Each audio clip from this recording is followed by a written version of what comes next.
नमस्कार दोस्तों, हमारी यूट्यूब चैनल सीखे.com पर आपका स्वागत है। दोस्तों, आज मैं इस वीडियो के माध्यम से छत्तीसगढ़ की शक्ति स्वरूपा योजना में आवेदन कैसे किया जा सकता है, इसकी जानकारी आपके साथ शेयर करूंगी।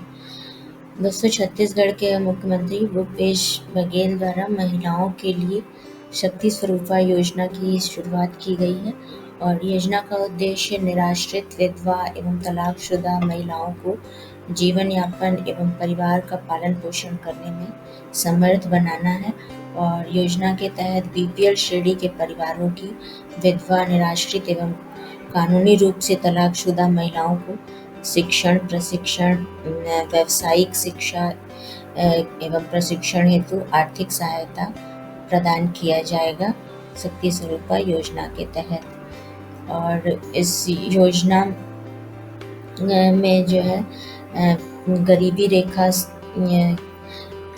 की जो सूची है उसमें आवेदक महिला अथवा उसके पति, माता पिता का नाम होना आवश्यक है।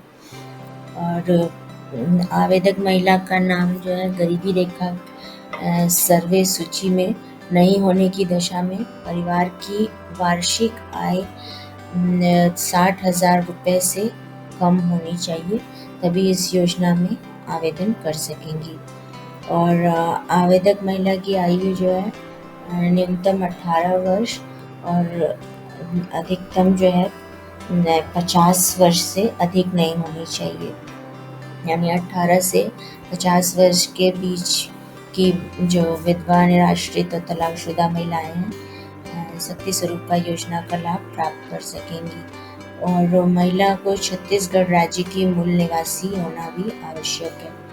और इस योजना में आवेदन के लिए आवेदक महिला का निवास प्रमाण पत्र होना चाहिए, छत्तीसगढ़ के मूल निवासी होने का, और राज्य के सक्षम अधिकारी द्वारा प्रमाणित महिला के परिवार की वार्षिक आय का प्रमाण पत्र चाहिए होगा, और निवास प्रमाण पत्र और शैक्षिक योग्यता प्रमाण पत्र और आधार कार्ड चाहिए होगा पहचान प्रमाण पत्र के रूप में, और राशन कार्ड और बीपीएल कार्ड।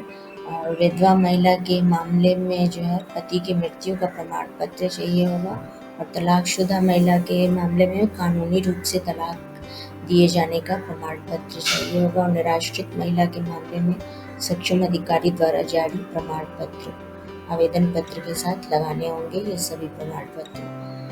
और योजना के तहत जो है सब्सिडी की रकम स्वयं व्यवसाय शुरू करने के लिए दिया जाएगा, और उच्च शिक्षा प्राप्त करने के लिए, और जो है प्रशिक्षण, व्यावसायिक उच्च शिक्षा के लिए भी आर्थिक सहायता दी जाएगी, या व्यावसायिक प्रशिक्षण प्राप्त करने के लिए भी आर्थिक सहायता दी जाएगी। व्यावसायिक शिक्षा प्राप्त करने की इच्छुक महिला के प्रशिक्षण का खर्च योजना के अंतर्गत वहन किया जाएगा, और प्रशिक्षण पर व्यय की अधिकतम सीमा जो है 25,000 रुपये होगी, और जिसे प्राप्त करने के लिए महिला को शासकीय अथवा शासन से संबंधित प्रशिक्षण संस्थान में प्रवेश लेना होगा। और यदि महिला लाभार्थी को संस्थान में प्रशिक्षण प्राप्त करने के लिए हॉस्टल में या फिर किसी अन्य स्थान पर किराए पर रहना पड़ा, तो जिलाधिकारी द्वारा स्वयं सत्यापन करने के बाद लाभार्थी के बैंक खाते में प्रति माह रुपये 1,000 की दर से ट्रांसफ़र किया जाएगा। और किराए के लिए दी जाने वाली धनराशि जो है शिक्षण प्रशिक्षण शुल्क के अतिरिक्त होगी। यानी शिक्षण प्रशिक्षण शुल्क के लिए जो राशि दी जाएगी उसके अतिरिक्त किराए पर रहने के लिए धनराशि प्रदान की जाएगी 1,000 रुपये प्रति माह के दर से। और यदि महिला 12वीं से ऊपर शिक्षा अथवा महाविद्यालय में संचालित व्यवसायिक प्रशिक्षण प्राप्त करना चाहती है, या व्यावसायिक प्रशिक्षण संस्थानों में चयन हो जाने पर फीस भरने में असमर्थ होने की दशा में प्रवेश नहीं ले पा रही हो, तो शिक्षण प्रशिक्षण का वास्तविक व्यय जो है शिक्षण शुल्क जो होगा वो योजना के तहत अनुदान के रूप में सीधे शिक्षण या प्रशिक्षण संस्थान को प्रदान किया जाएगा। और इस योजना के तहत जो है, यदि व्यवसाय स्वयं का शुरू करना चाहती है तो योजना के तहत परियोजना की लागत का कुल 15% जो कि अधिकतम 30,000 रुपये होगा, सब्सिडी के रूप में प्राप्त हो सकेगा। और सब्सिडी की जो रकम है 30,000 रुपये अधिकतम, वो बैंक द्वारा परियोजना पास कर देने के बाद, मंजूर कर देने के बाद जो है योजना के अंतर्गत अप्लाई करना होगा और सीधे बैंक को प्रदान किया जाएगा। परियोजना लागत का 15% धनराशि जो कि अधिकतम 30,000 रुपये होगा।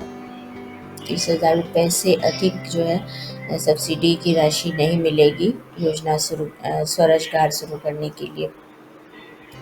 और व्यावसायिक उच्च शिक्षा के लिए आर्थिक सहायता भी प्राप्त होगी। तो इसमें पात्र महिला को व्यावसायिक शिक्षण संस्थान में प्रवेश मिल जाने के बाद एडमिशन फीस योजना के अंतर्गत सीधे संस्थान को उपलब्ध करवाया जाएगा। और योजना के तहत उच्च शिक्षा के लिए आर्थिक सहायता राशि की सीमा जो है 1 लाख रुपए प्रति वर्ष होगी। यानी 1 लाख जो भी महिलाएं इस योजना में शिक्षण का लाभ प्राप्त करना चाहती हैं, व्यावसायिक शिक्षण प्राप्त करने के लिए एडमिशन लेती हैं शिक्षण संस्थान में, तो उन्हें प्रति महिला को जो है 1 लाख रुपए प्रति वर्ष के हिसाब से दिया जाएगा योजना के तहत। और यदि महिला लाभार्थी को संस्थान में शिक्षण प्राप्त करने के दौरान हॉस्टल या अन्य किसी स्थान पर किराए पर रहना पड़ रहा हो तो जिलाधिकारी द्वारा स्वयं सत्यापन करने के बाद वेरिफिकेशन किया जाएगा। और इसके बाद जो है हिताधिकारी को जो भी महिला लाभार्थी है उसके बैंक खाते में प्रति माह 1,000 रुपये की दर से ट्रांसफ़र किया जाएगा योजना के तहत। और किराए के लिए दी जाने वाली धनराशि जो है शिक्षण प्रशिक्षण शुल्क के अतिरिक्त होगी। और इस योजना में आवेदन ऑफलाइन स्वीकार किया जाएगा। तो शक्ति स्वरूपा योजना में आवेदन करने के लिए अपने जिले के बाल विकास विभाग कार्यालय में जाना होगा और वहाँ से आवेदन फॉर्म प्राप्त करके सारी सूचनाएं दर्ज करने के बाद डॉक्यूमेंट्स संलग्न करके और अपनी फ़ोटो चिपका कर वहीं उसी कार्यालय में, महिला एवं बाल विकास कार्यालय में जमा करना होगा जहाँ से फॉर्म लिया होगा। और उसके बाद कार्यालय अधिकारी द्वारा आवेदन पावती का रसीद दिया जाएगा जिसे सुरक्षित रखना होगा, क्योंकि इसी रसीद में लिखे आवेदन संख्या की सहायता से आवेदन की स्थिति का पता लगाने में मदद मिलेगी। इस प्रकार आवेदन स्वीकार होने के बाद योजना का लाभ प्राप्त हो सकेगा। धन्यवाद दोस्तों, हमारे इस वीडियो को देखने के लिए। हमारे यूट्यूब चैनल ck.com को सब्सक्राइब कीजिए ताकि लेटेस्ट योजनाओं की जानकारी सबसे पहले आप तक पहुँच सके।